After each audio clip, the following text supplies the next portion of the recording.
You know, I mean, there's thousands out there in the audience, and you know, our minds only hold so much information. So hugging you makes me remember you a little bit better. My question is, how did you like the evolution between Dean and Cole throughout season 10? You know, I had such a fun time. I mean, it was nothing I ever expected.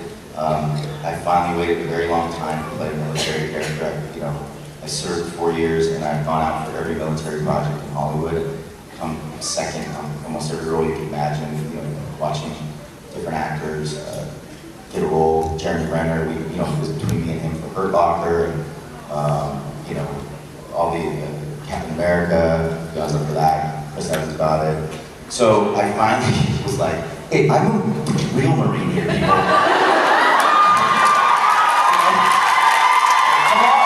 So this was the first time that I got to like get a role where they're like, oh, by the way, you're like a Marine, you're X, Y, and Z. I'm like, yes, I am. Yes, okay. You know, and then I had to make Cole different than who I really am.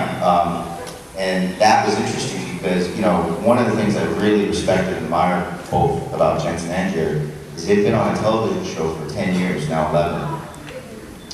And how good you get, you know, the fighting, the knowing your marks. Like, Jensen now directs and directing. We were talking about this in the green room, like, you know, Richard's gonna direct. And when you become a director and you've been on a show for 10 years, you're a professional, you know?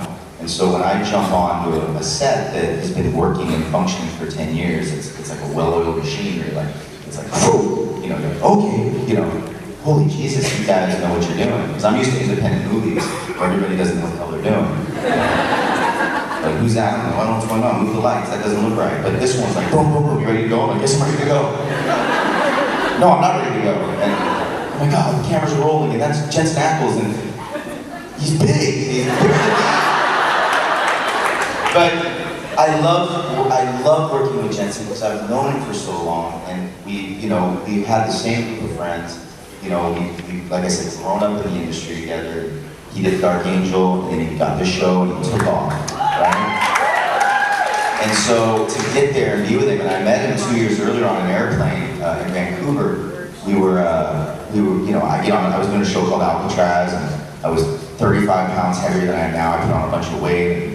Receded my hair, and I had this crazy accent that I did for Chicago. And so, I'm looking horrific. Like, I didn't look well, I didn't feel well, but I was playing a character. And I'm doing the Alcatraz show because I thought it was going to go on for 10 years. It did not. Yeah. Don't gain 40 pounds for a TV role. All I will say for you actors. Hard to lose, very difficult to lose. But we sat on a plane, and I sat down next to him, and we're both sitting there, and, you know, I'm like, you know, he's like, how you doing? Hey man, how are you? As I'm eating the sandwich, and I'm like, how's the show? He's like, good. And I'm like, Travis, you know, I'm like, oh dude, how have you been? Like, I didn't realize you got big. It's for a TV show, shut up. You know, it was amazing to be there on a plane with him, and we were both in Vancouver. I'm shooting Alcatraz, he's shooting Supernatural. He's telling me all about the show and meeting his wife and being married. And we just were talking as like, not actors, but just like two guys that have grown up in the business together. And I was so like, wow, you've really done well with your success. You know, you've gotten married, you stayed out of trouble. Like, a lot of people in Hollywood screw up, get involved with a lot of bad stuff, and their careers tank. And he did it right. And so to be kind of admirable of that and inspired by him, and then 2 years later, to get on a show with him and be, look at me, I look a lot thinner. I was like, let's go. Oh, that was the bad kid from Alcatraz. Beat him up. But yeah, to work with him was like, it's surreal. The industry is very hard, and it's very hard to do a job, but to get on a job and be on a show with him and act with him and kind of beat the hell out of him was awesome.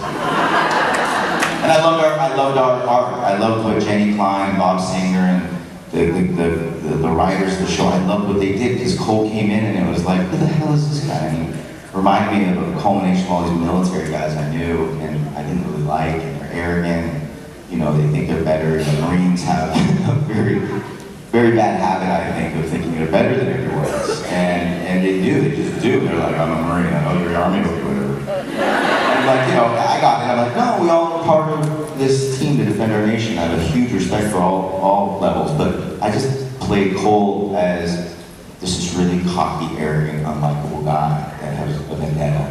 And then he kind of comes full circle and is humbled. And I love that last scene, like the last scene where we were together, it was like, wow, guys, like, you spent your entire life doing what military guys do. You're not looking for awards, you're not looking for medals, you're not looking to be honored.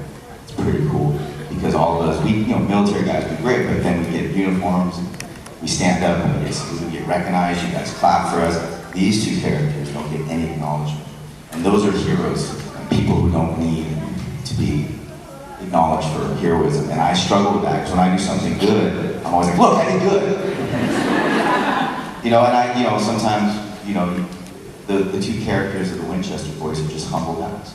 And Jerry and Jensen are humble guys. And I'm learning a lot about that. So that arc with him as an actor, but that arc with him as a human being was more rewarding. Thank you.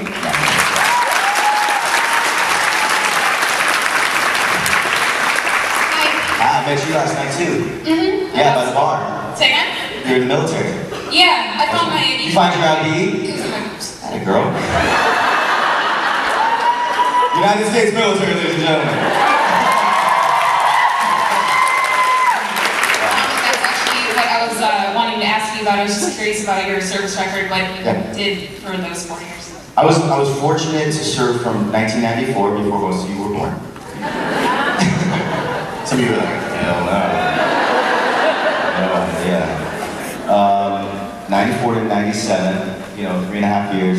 And I was coming in when they were coming back from Iraq, and I was getting out because we were about to go back to Afghanistan. The movie Jarhead, if you guys remember that with Jake Gyllenhaal. I wrote some of that film, and that was based on my unit, and it was me, Jake, and Jamie in that film for about 6 months. And a week before filming, Peter Sarsgaard replaced me. And a year later, I go out, I got Entertainment Weekly, and it was thrown on my driveway. This is when you used to get newspapers and magazines delivered. It wasn't digital. And they throw this Entertainment Weekly on my driveway, and I'm in my robe and underwear. I go out and pick it up, and on the cover of Entertainment Weekly is Jake, Jamie, and Peter.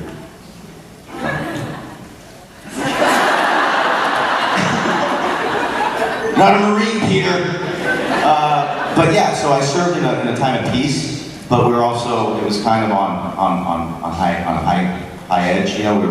We weren't really feeling peaceful at that time. There was a lot of stuff going on in the world, obviously, because what happened next when I got out was tragic. And so I was able to serve 0311, Brun, infantry, M249 SAW, M203, which just basically means I carried a lot of crap. Just like this was me. And even my sister and me yesterday, we were walking around DC, and I'm like, she's like, aren't you a Marine? I'm like, I was. I am, but I'm not, this hurts. I'm like, we need a foot massage, please. And I'm like, someone like, well, you know what Marine stands for? my sister said that. She's like, well, how come one of your fans massage your feet? I'm like, I can't do that. That's horrible. That's horrible. Well, you know what Marine stands for? Yes. My ass rides in Navy equipment. Yes, that's very true. Semper Fi. But yeah, that's what I did, and I was lucky to never see war, but I did see combat. I did lose friends in combat training, which is not known. That's in the movie Jarhead. You kind of see what happens, and everyone's like, "What, people died in training?" I'm like, "We're playing with live bullets. Like, we have grenades. Shit goes wrong, And that was what was scary for me at 18. That was really scary. Like, you play guns when you're little, but then all of a sudden they give you a real gun. It's loaded, and they put grenades on you. They're like, all right, we're gonna run, and you see running, grenades are bouncing off your chest. Like, oh shit! This is real! The guns and bullets are firing, the guy next to you's got his finger on the trigger, you're like, we are in Camp Pendleton, California.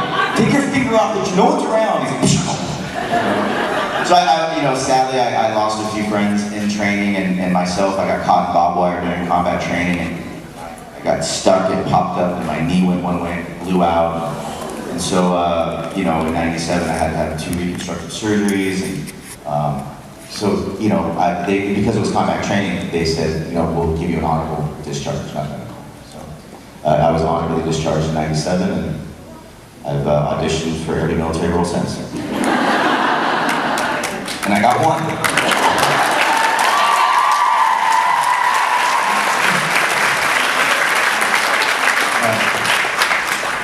Hello. Hello. First, I want to say thank you for your service to this great country. Very well. And you wrote a piece online about how torture victims kind of bond with the captors after you filmed the scene with Sam. And so I was curious that in the later episodes, if you thought that Sam's reaction to Cole was at all realistic as a form of torture victim.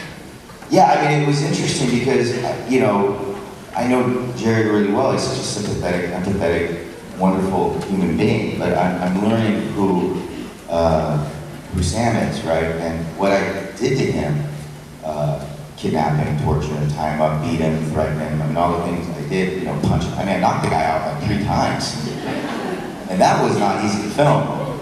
Because they're like, all right, so you're gonna punch him across the jaw and he's gonna get knocked out. I'm like, he's 6'9". Like, I can't reach. And so they brought in an apple box for my 5'7" ass. And I'm like,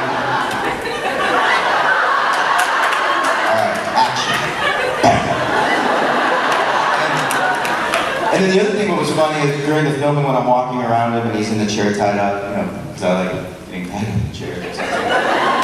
Like 50 Shades of Cold. Like, it's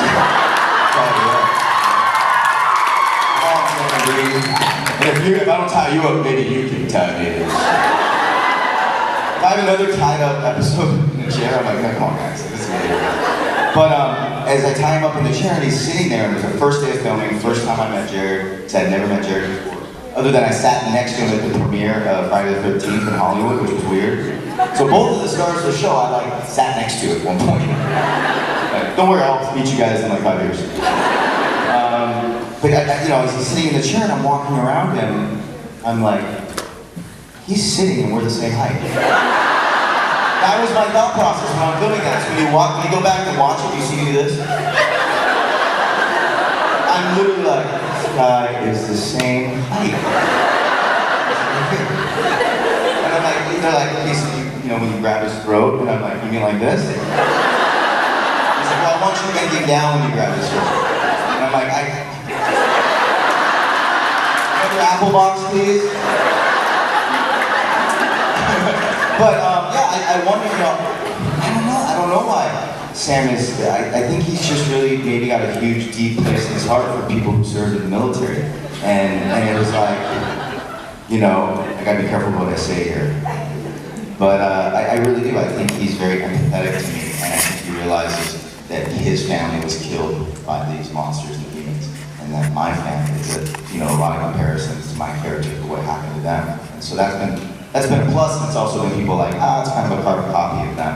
But, you know, I think that's where people who like my character understand. It's like, this kid just basically went through the same thing that these 2 boys went through. He has no family. He's lost his family. And so I think Sam has a big place in his heart for him. So I don't think he might punch Cole in the future. Just randomly, like, hey, what's up, what's up? Like, that was for the chair. And then the strip bar. All the other things you did, but yeah, I just think he's I think he is an empathetic character, and I think Jared is an empathetic man, and I think the 2 of them very much are a lot alike. So yeah. Thank you very much. I was wondering, do you have a favorite moment or favorite memory from on set? Let's see. I think, you know, there's so many moments when you get to a movie set and there's just so many moments in 4 episodes. Like, I've done like CSI, I've done Criminal Minds, and I've done one-offs, like 1 episode, been gone, and you kind of like, oh, my favorite moment of that episode is easy to find, but to find it in 4 episodes, unless otherwise, like The Boys, we have 10 seasons, like to pick one is hard. But I think for me it was just, what's that? The butt grab. Obviously. Missed that. Yeah, of course. But I just think working with the guys and being on a show that's so adored and loved and been on for 10 years and being there with them, and I think the 4th episode where I'm like, I'm not just kind of like a guest star in this episode, I'm with them. And we're solving this thing together. And I felt, you know, like part of their world, not just an actor that came in and hey, I had a couple scenes and I'm out. Like, oh, I'm in the backseat of the Impala of a show that's going to be like in the Smithsonian. And those 2 heads in front of me, a lot of people would like to be sitting where I'm sitting. What's up? And I think it was like that realization that I'm shooting straight. I'm in this TV show. This is an incredible, incredible thing. And you have those surreal moments. And I know The Boys do, and we all do. Like, we work with certain people, and we're like, wow, we're working with that person. That happened to be on More of the World with Steven Spielberg. I was telling that story yesterday. You know, to have Steven Spielberg be on a huge movie set say, Travis, and he asked people to call him Dad. Yeah, Dad. He's like, you ready to go? I'm like, Steven Spielberg. Are you kidding me? He's like, action. I'm like, he just said action. So, you know, you have those moments, and it was sitting in the Impala with Jared and Jensen and us 3 just talking about life and waiting for the cameras to roll and be, you know, BSing and just being boys. And I'm like, wow, man, this is a cool thing. It's a really, really cool moment. That was for me. And then the butt grab.